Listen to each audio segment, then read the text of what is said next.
Y study AI. আমি যদি তোমাদেরকে সবার আগে বলি যে তোমরা এআই কেন পড়বা, যে কোনো একজন আমাকে বলো তো এআই তোমাদের কেন শেখা উচিত? Anyone? why you need to learn AI or why you need to study বর্তমান AI? দুনিয়ার প্রেক্ষাপটে স্যার সবকিছু তো স্যার আর্টিফিশিয়াল ইন্টেলিজেন্স বেসড। কারণ এটা নিয়ে আমাদের হচ্ছে এত আমাদেরকে বেশি শিখতে হবে ইনফরমেশন, স্টুডেন্ট। সে হ্যাঁ, সেই ইনফরমেশন গুলা আসলে হিউম্যান বিইং এর পক্ষে মনে রাখা বা অ্যানালাইসিস করা সম্ভব না।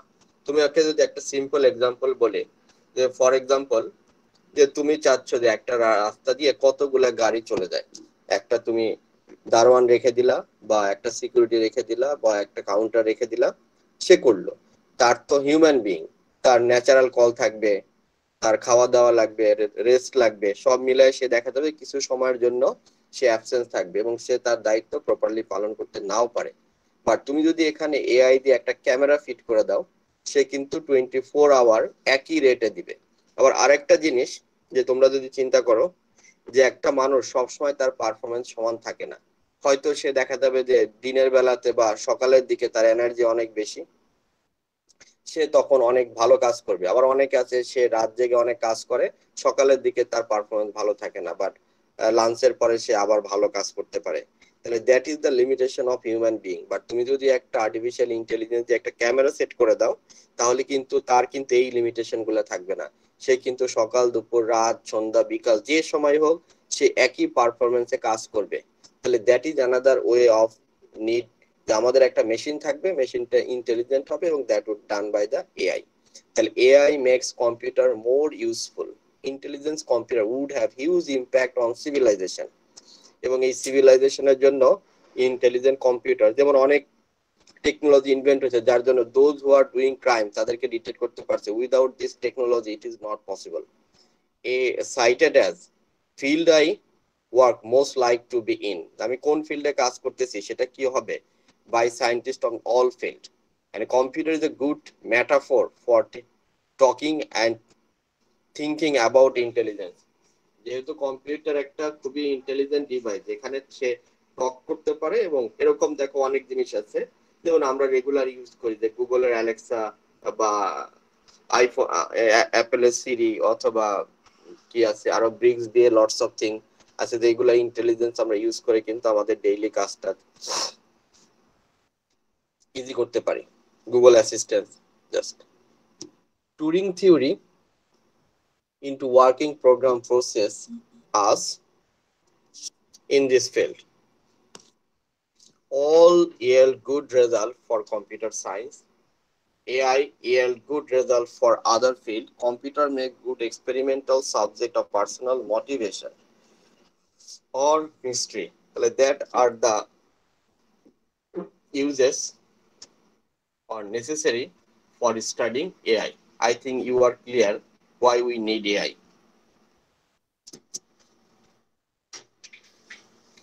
Now we have to think what is the definition of AI. What do you think? তোমরা কি চিন্তা করো ডেফিনেশন অফ এআই কি হতে পারে বলো তোমাকে?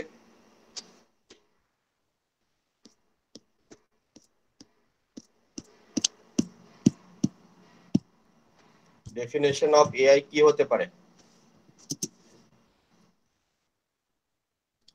System sir that think. Artificial intelligence. এখানে দেখো আমি কিছু ডেফিনেশন দিচ্ছি, যে system that think like human, system that think rationally. তাহলে এখানে তোমরা একটা নতুন ডেটা পেলা, that is called the rational data. That is called the rational data. Rational, not national word. তার মানে কি? Rational always try to do the right thing. Rational always try to do the right thing. This is why this is called rational. System that act like human, system that act rationally. তাহলে bellman 1978 সে কি বলছে? The autonomous of activity that we associate with human thinking, activities such as decision making, problem solving and learning. যাদের এইগুলা করার ability আছে, that you can think AI. তাহলে AI এর একটা মেইন কাজ হলো it can take decision. If any machine or anything cannot take decision, it never be an AI. এবার চার্নায়েক and McDermott 1985 তারা একটা ডেফিনেশন দিয়েছে, the study of mental faculties though the use of computational model, mental faculties through the use of computational model, যেটা mathematically calculate করে you can work. তাহলে এইটা হতে পারে another definition of AI. Dean et al 1995 তারা একটা definition দিয়েছে, the design and study of computer program that behave intelligently. This programs are constructed to perform as good as human or an animal whose behaviour we consider intelligent. মানে তুমি একটা programme create করবা, সেটা মানুষের মতো অথবা অ্যানিমালের মতো কাজ করে। যেমন মানুষের মতো কাজ করে এরকম একটা তোমরা এজেন্ট আর্টিফিশিয়াল ইন্টেলিজেন্স দেখেছো, সেটা কি? ওই যে সোফিয়া। আবার জাপানে তুমি অনেক robot dog, robot snake, a lots of অ্যানিমালও পাবা, যারা রোবটদের এআই দের তৈরি করা হয়েছে। তাহলে এটাই বলা হচ্ছে। Is it clear to you all? তোমরা কি এটা ক্লিয়ারলি বুঝতে পারছো? জি স্যার। জি স্যার।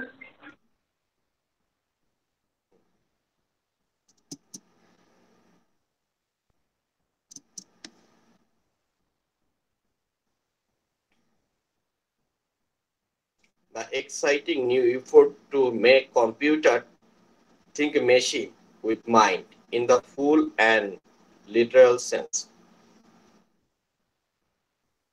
এটা হজল্যান্ড 1985 এ দিছে এই ডেফিনেশনটা। কার্জওয়েল 1990 তে বলছে, the art of creating machines that perform function that require intelligence when performed by people. অর্থাৎ মানুষ যদি বুদ্ধিমান হয় তখন সে যেভাবে কাজ করে, একটা মেশিনও যদি একইভাবে তুমি কাজ করাতে পারো, that would be an AI. Langer বলছে, the branch of computer science that is concerned with the automation of intelligent behavior. Automatically যেমন অটোমেশনটা কি, যেমন মনে করো টেসলা, এই যে smart car, that is the output of AI.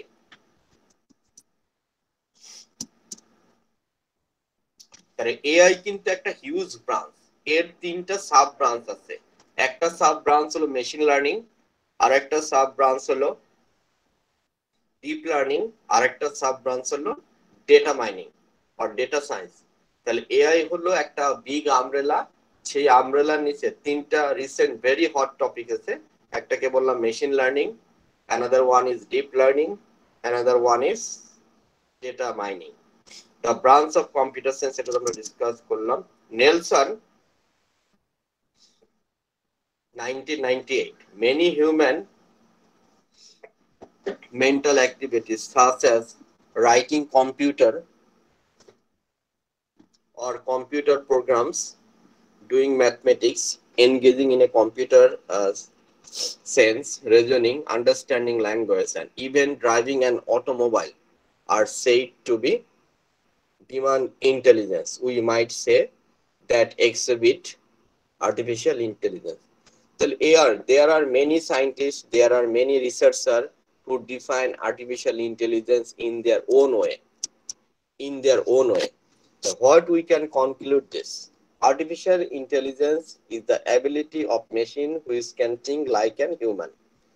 তাহলে এটাই হলো আর্টিফিশিয়াল ইন্টেলিজেন্সের সবকিছুর একদম সেন্টার অফ দ্য ওয়ার্ড, যে it can work like as human. যদি কোনো মেশিন, যদি কোনো প্রোগ্রাম, যদি কোনো ডিভাইস মেশিন হিউম্যানের মতো কাজ করতে পারে, that thing you can say this is an artificial intelligence. এখানে অনেকগুলো ডেফিনেশন আছে, তারপরে you can see it.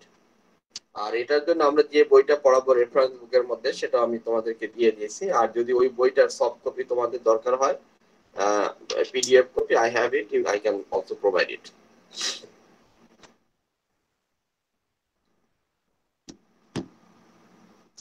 Acting humanly. এইটা একটা মানুষ না মেশিন, এইটা কিভাবে ডিফাইন করা যায়? এইটা একটা টেস্ট আছে, সেই টেস্টের নাম টুরিং টেস্ট। তোমরা কি এই টুরিং টেস্টের কথা শুনেছো কখনো? না স্যার। টুরিং টেস্টের মাধ্যমে এটা মেশিন না হিউম্যান বিং সেটা তুমি টেস্ট করতে পারো। তো মিস্টার অ্যালান টুরিং এই টেস্টটা ইনভেন্ট করছিল। Computer and human both interrogated by জাজ, একটা মেশিন এবং একটা মানুষকে একটা জাজ কোশ্চেন করবে। কম্পিউটার পাসেস টেস্ট ইফ জাজ ক্যান টেল দ্য ডিফারেন্স, মানে কোনটা মানুষ আর কোনটা কম্পিউটার যদি জাজ ডিফারেন্সিয়েট করতে না পারে তাহলে computer is okay, that is computer pass the test. এই টুরিং টেস্টটা তোমাদের বইতে আরো ইন ডিটেইলস আছে, সেখানে দেখবা যে দুইটা রুমে একটা রুমে মানুষ আর একটা রুমে একটা কম্পিউটার বা এরকম একটা কোশ্চেন করলো, দুইজনই আনসার দিল। যদি মানুষ জাজটা এটা ডিফারেন্সিয়েট করতে পারে তাহলে তো এই মেশিনটা ফেল, আর যদি করতে না পারে তাহলে টুরিং মেশিন অন। তাহলে what is artificial intelligence can do? আমাদের যদি সব জায়গায় মানুষই দরকার হয় তাহলে আর্টিফিশিয়াল ইন্টেলিজেন্স দরকার নাই। তাহলে আর্টিফিশিয়াল ইন্টেলিজেন্স আমরা ইউজ করতে পারবো। বললাম যে আমি সিকিউরিটির জন্য সিসিটিভি ক্যামেরা ইউজ করি। তো এখানে যদি কোনো আনওয়ান্টেড ডেটা বা আনওয়ান্টেড থিং এখানে পাওয়া যায়, বা এখানে কোনো থিপ আসে বা এখানে আনওয়ান্টেড পারসন আসে, সেটা যদি মেশিনটা আইডেন্টিফাই করে সেই যদি পুলিশ সেক্টরকে মানে জানাতে পারে বা খবর দিতে পারে, তাহলে তুমি বলতে পারবে ওই সিস্টেমটা আর্টিফিশিয়াল ইন্টেলিজেন্স। বাট ওইটার পিছে যদি আবার তুমি আরেকটা সিকিউরিটি বা দারোয়ান রেখে দিয়ে তাকে দিয়ে তুমি এইটা কাজটা করাও, সে শুধু দেখবে, তাহলে এটাকে আর্টিফিশিয়াল ইন্টেলিজেন্স বলা যাবে না। তাহলে কোনটা আর্টিফিশিয়াল ইন্টেলিজেন্স আর কোনটা আর্টিফিশিয়াল ইন্টেলিজেন্স না, এটা বোঝার জন্য একটাই, যদি কোনো আর্টিফিশিয়াল ইন্টেলিজেন্স হয় তাহলে it must provide the decision. এটা অবশ্যই ডিসিশন প্রোভাইড করবে, যদি ডিসিশন প্রোভাইড না করে তাহলে এটা করতে পারবে না।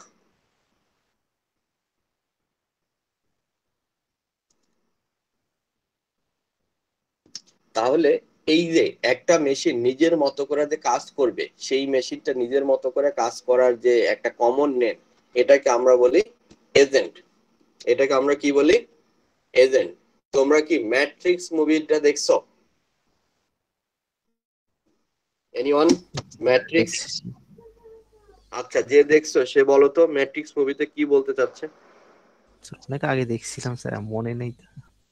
আচ্ছা, এই মনে না থাকলে এখন আবার দেখবা, কারণ আমাদের এই এজেন্ট বুঝতে হলে ওই ম্যাট্রিক্স মুভিটা বুঝতে হবে।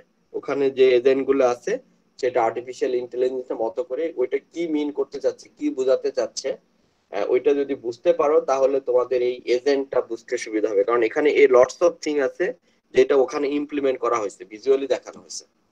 আমরা এখানে যে কথাগুলো বলবো এখানে অনেকগুলো জিনিস আছে যেটা আমরা ওখানে ভিজুয়ালি দেখবো।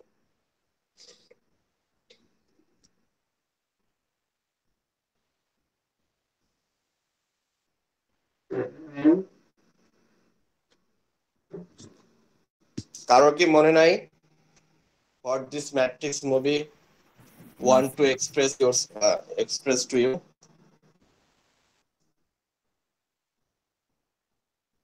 ওরা ওখানে এটা দেখাইছে, they have created an artificial intelligence human body, বা এটাকে আমি বলতে চাচ্ছি এতক্ষণ যেটা বললাম যে একটা এজেন্ট, যে এজেন্টটা নিজের মতো করে বুদ্ধি খাটায় কাজ করতে পারবে, যে এজেন্টটা নিজের মতো করে বুদ্ধি খাটায় কাজ করতে পারবে। তাহলে an এজেন্টের কি কি ফিচার থাকে? have command of language, have wide range of knowledge, demonstrate human trait, that is humor, emotion, also can express, be able to reason, মানে যে কোনো কিছু বোঝার মতো তার এবিলিটি থাকে, be able to learn, এবং এনভায়রনমেন্ট থেকে সে যে কোনো কিছু লার্নও করতে পারে।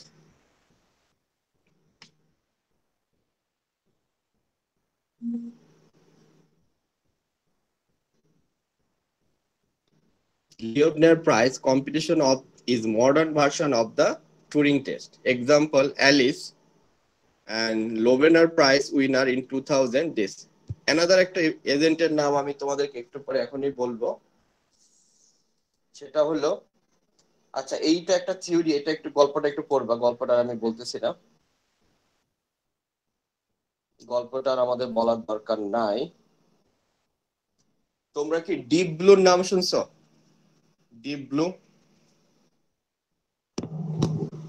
না স্যার। ডিপ ব্লু হলো, একটু গুগল করে দেখো তো, what is deep blue. Deep blue বলতে ওরা কি বোঝায়? স্যার ডিপ ব্লু কি ওই যে চেস প্লেইং এর কম্পিউটার যে চেস প্লেইংটা ইয়েস ওইটাটা না yes sir? Yes yes yes yes, হ্যাঁ। ডিপ ব্লু আইবিএম এর তৈরি একটা চেস এজেন্ট, কম্পিউটার স্যার। যেটা, হ্যাঁ, যে চেস খেলতে পারতো। এবং সেই প্রথম তখনকার 1997-এ গ্যারি কাসপারভ ছিল তখনকার বিশ্ববিখ্যাত চেস মাস্টার, তাকে হারাইছিল ফার্স্ট টাইম।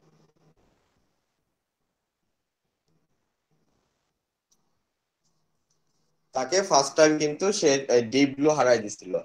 তাই ডিপ ব্লুর মেইন ফিচার ছিল সে 20 মিলিয়ন ক্যালকুলেশন করতে পারতো এভরি সেকেন্ডে। অর্থাৎ একটা চেস বোর্ডে যত ক্যালকুলেশন হয় তার প্রতি সেকেন্ডে এর নেক্সট 20 মিলিয়নে কি ঘটনা করতে পারে ওই ক্যালকুলেশন করে নেক্সট সে মুভ করতে পারতো। তার প্রত্যেকটা মুভের আগে সে 20 মিলিয়ন বা তার থেকে আরো বেশি ক্যালকুলেশন করে সেটা ইউজ করতে পারতো। বুঝতে পারছো? এটা ছিল হিউম্যান লিভ ক্যান ওয়ার্ক। কিন্তু এই সেকেন্ড টাইম, এই ডিপ ব্লু যখন সেকেন্ড টাইম খেললো গ্যারি কাসপারভের সাথে, তখন কিন্তু আর পারে নাই। রিজনটা কি বলো?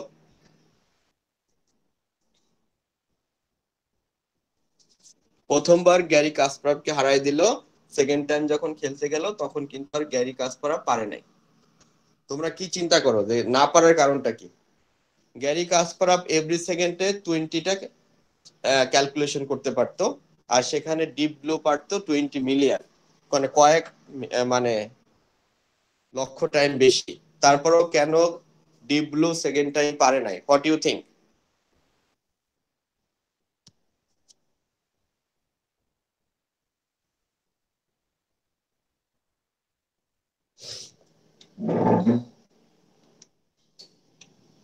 স্যার ওর প্রোগ্রামিং এ একটা লিমিটেশন দেওয়া ছিল, যার জন্য হচ্ছে ও অতগুলা কম্বিনেশন রেডি করতে পারে নাই।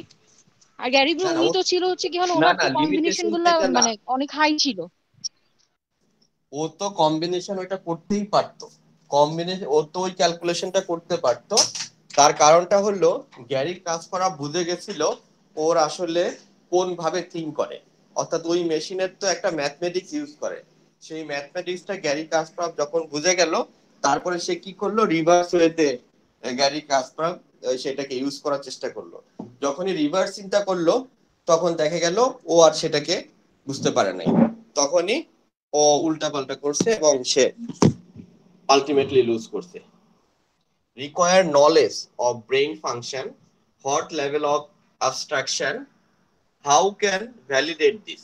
অর্থাৎ তুমি যদি হিউম্যান বিইং হও তাহলে তোমার এই চারটা properties very important. They require knowledge of brain function, what level of abstraction, how can we validate this, and this is the focus of cognitive science. Cognitive সায়েন্সটা হলো যেটা তুমি মানুষের মতোই ওয়ার্ক করতে পারে। এরপরে অ্যারিস্টটল অ্যাটেম্পটেড দিস, কি করছিল?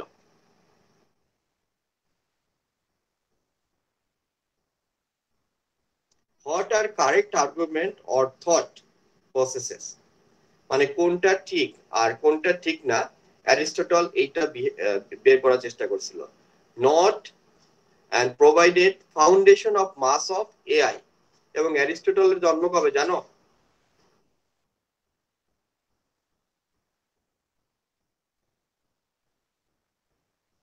খ্রিস্টপূর্ব 400 বা 300 বছর আগে অ্যারিস্টটল। তখন সে এই রেশনালি থিঙ্কিং এর কথা চিন্তা করলো। আর মডার্ন এআই কবে শুরু হয়েছে বলতে পারবা? 1956। 1956-এ এই আর্টিফিশিয়াল ইন্টেলিজেন্স এই ওয়ার্ডটা ইন্ট্রোডিউস হয়। Not all intelligent behaviour control by logic. সব ইন্টেলিজেন্ট বিহেভিয়ার তুমি লজিক দিয়ে আসবে না, তাহলে কি দিয়ে আসবে?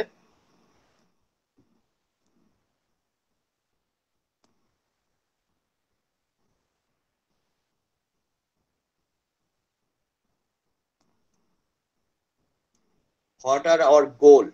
What is our goal? And what is the purpose of thinking? What is the purpose of thinking? এবার আমাকে একজন বলো, what is the purpose of thinking? আমরা কেন চিন্তা করি?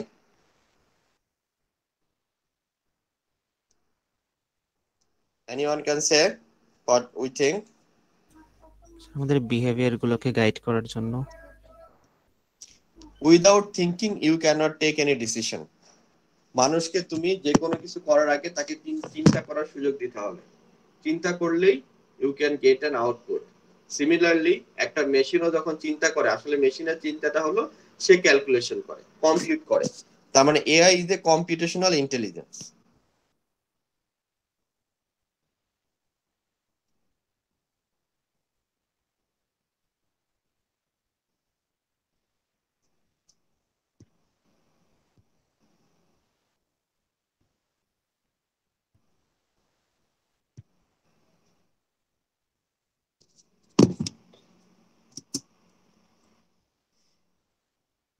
Act the achieve goal given set of belief।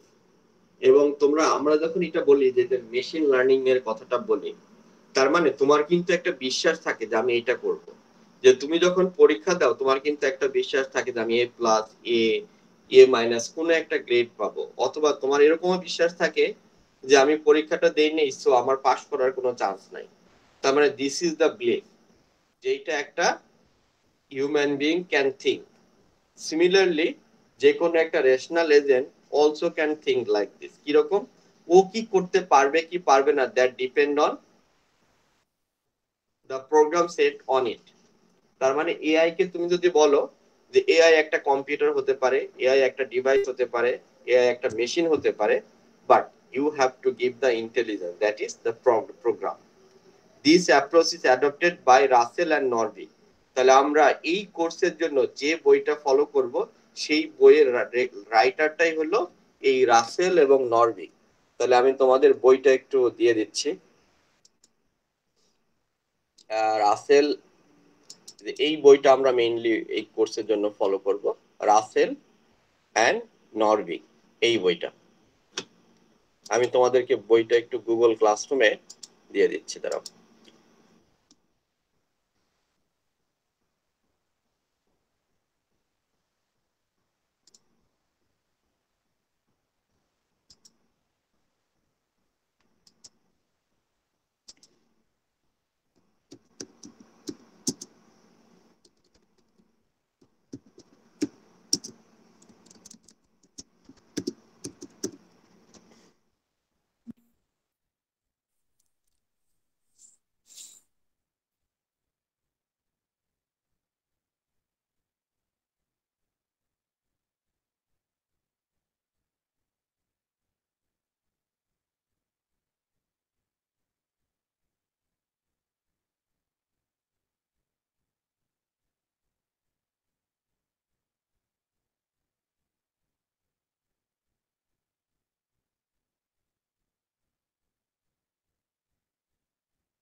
Text বইটা দিয়ে দিচ্ছি আর কি, এটা একটু দেখবা। তাহলে যদি আমরা যে কোনো কিছু শেখার আগে আমাদের তার হিস্ট্রিটা একটু জানা দরকার। এর পিছনে একটা কারণ হলো যে হিস্ট্রি জানলে অনেকে একটু ইন্সপায়ার্ড হয় কাজ করার জন্য, যে কিছু কি থেকে কি হলো, কেন হলো, দ্যাট ইজ দ্য রিজন। তাহলে এখানে এই জন্য আমরা হিস্ট্রিটা এখানে বলা হচ্ছে ফাউন্ডেশন অফ এআই। তাহলে আমরা বলছিলাম যে ফার্স্টে এআই এর কথা বা এআই কনসেপ্টটা একটু আগে এর আগে দেখেছো যে অ্যারিস্টটল ফার্স্টে এটাকে ইন্ট্রোডিউস করে, তো সেটা 450 BC.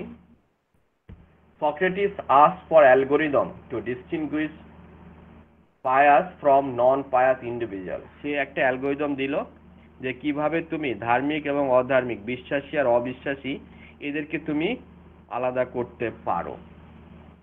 Aristotle develop law for reasoning, এবং তারপর অ্যারিস্টটল একটা ফর্মুলা তৈরি করলো রিজনিং। তা রিজনিং জিনিসটা কি, এইটা আসলে মিড টার্মের পরে তোমরা বুঝতে পারবা, কারণ ওই রিজনিং একটা চ্যাপ্টারই আছে, ওইটা আমরা মিড টার্মের পরে ডিসকাস করব। হ্যাঁ, mathematics 1847 Bully introduced formal language for making logical interpretation, and 1776 Smith views economics as constituting agent maximizing their own well-being payoffs। 1961 study how brain process information, এটা নিউরোসায়েন্সের টপিকসের মধ্যে যায়, কিভাবে ব্রেন ইনফরমেশন প্রসেস করে। আর physiology না psychology না 1879 cognitive psychology initiated, কিভাবে মানুষ machine মানে মানুষের কাজের গতিটা কিরকম সেটা প্রথম এই সাইকোলজিটা ইয়ে করে। 1957 Skinner studied behavioural approach to language learning, যেটা আমরা বলি এনএলপি, ন্যাচারাল ল্যাঙ্গুয়েজ প্রসেসিং এর যে সায়েন্সটা সেটা হলো আসতেছে লিঙ্গুইস্টিক্স থেকে, সেটা 1957 ফার্স্ট ইন্ট্রোডিউস করে।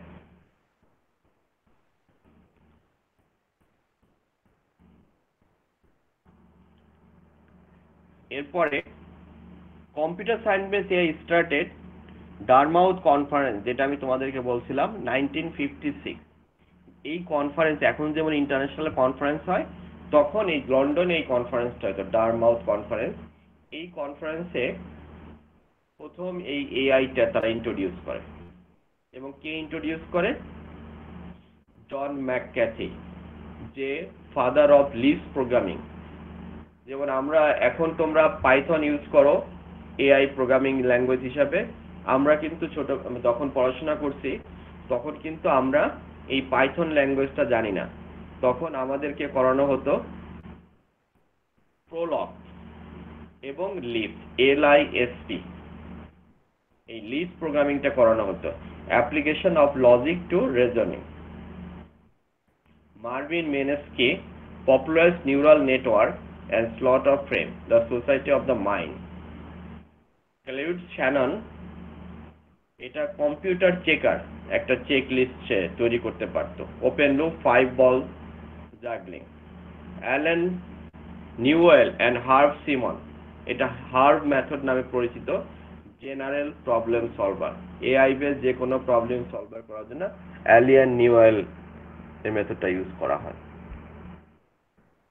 তাহলে how actually we want to know, can we make something that is intelligence as a human?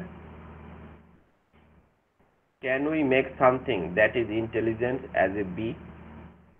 Can we make something that is evolutionary, self-improving, autonomous and flexible?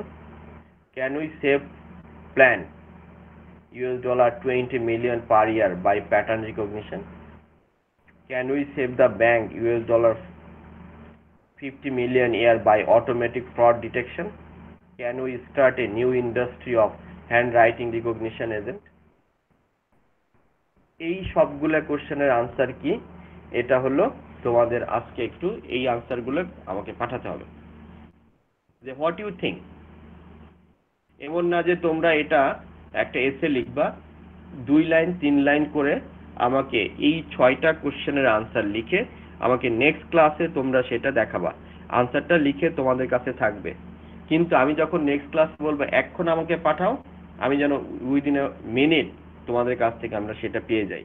But আমি এখন এটাকে চাচ্ছি না তোমরা আমাকে পাঠাও, বাট এটা তোমরা করে রাখবা এই সবগুলা। কারণ তোমাদের এআই যদি ইন্টারেস্ট পেতে চাও, you should have know this answer. তার মানে if you don't have any benefit you can't do work, for getting benefit you must do work. তাহলে এই কোশ্চেনগুলোর আনসার আমার দরকার, যে তোমরা কি আসলেই এআই পড়ার জন্য মানে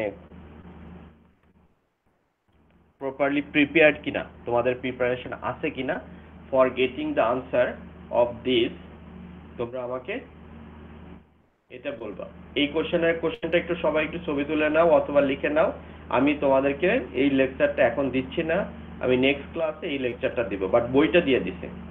এই লেকচারটা নেক্সট ক্লাসে, এই লেকচারটা আমি তোমাদেরকে পিপিটি স্লাইডটা নেক্সট ক্লাসে দিব, but you should take the question from here.